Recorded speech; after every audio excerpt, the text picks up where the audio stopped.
Good morning, bedheads and sleepy breads. Existential dread. Wow, Will, why do you start on a topic like that? Well, let me tell you. It's a term that a lot of us tend to use, though I'm not sure how many of us actually know what it is, myself being one of them. So, I decided to go ahead and Google it. Damn you, Google, and your ability to control my life in the most menial of ways. So, existential dread is defined as a profound, deep-seated psychic or spiritual condition in insecurity and despair in relation to the human condition and the meaning of life. Now, that's a pretty heavy topic, isn't it? So, when I woke up this morning feeling a particular way, I presumed that it was existential dread, much like most of us have probably felt before. But no, it wasn't quite that. So, I decided to tone it down a little bit and instead look up the definition of dread, which was anticipation with great apprehension or fear. Those terms sound a lot more like what I was feeling this morning. All of us as people have fears. All of us at some point experience dread. But in that moment of dread, which felt like the heaviest of heavy weighted blankets that was just laying on me, forcing me to stay in bed, I realized I actually wanted to kind of explore the feeling a little bit. So I pondered, which, you know, when you're stuck in bed the way that that was, it was like, well, I got all the time in the world. Let's take a look at it. And at first, the easiest thing to go for is the thought process of the fear of failure. Now, I know that everybody here has experienced the fear of failure at some point. Essentially, the idea of immense dread of trying something and falling on your face, presumably in front of everybody, but could just be in front of yourself. A very understandable fear. Now, that being said, hopefully all of us have also been taught the concept of learning through failure. The idea that the more you fail, the more you learn. And in fact, if you look at it from a video game perspective, it's arguable that you get more experience from failure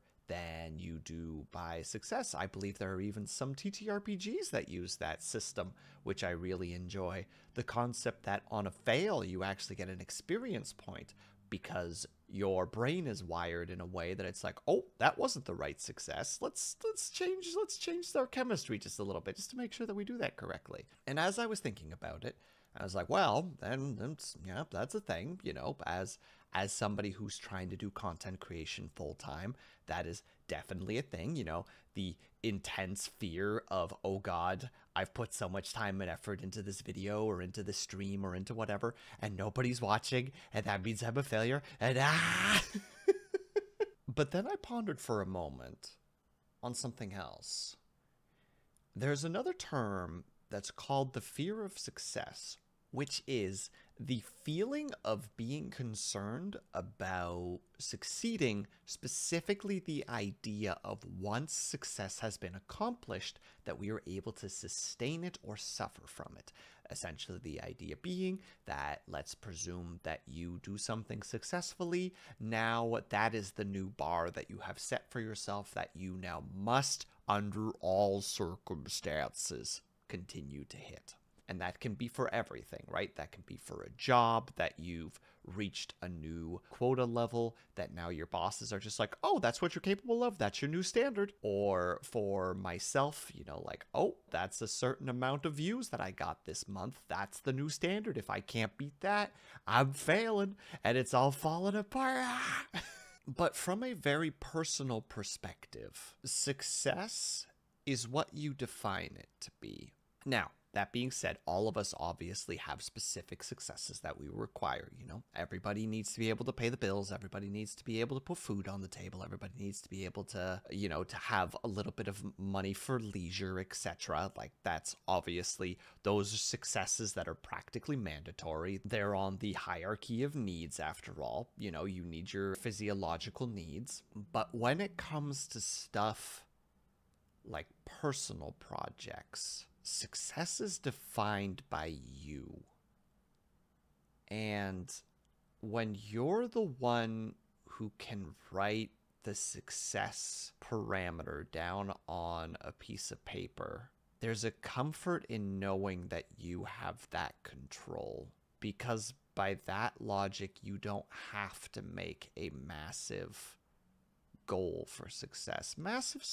Massive goals are nice. There is a joy in succeeding a big goal. But at the end of the day, when you can define what success is, there's an incredible comfort in that. I don't know if this is like a cope, if this is a way of stating if I have control of my success, I kind of have control of my life. But in a world where we are constantly pushed to be our best self by outside influences, even when we don't quite know what our best self is, I think we should grab on to the successes that we can get for ourselves. Because at the end of the day, the only person that you can truly work on is yourself. And the only person that you have control over is yourself. And that's a fascinating thing to think about. But for now, take care of yourselves, everybody.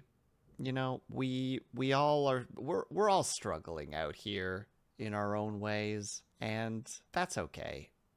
I'm rooting for you guys. This is a dumb little video idea that I'm pondering about, where I might want to just sit down and chat about an idea, kind of like spitball it with myself.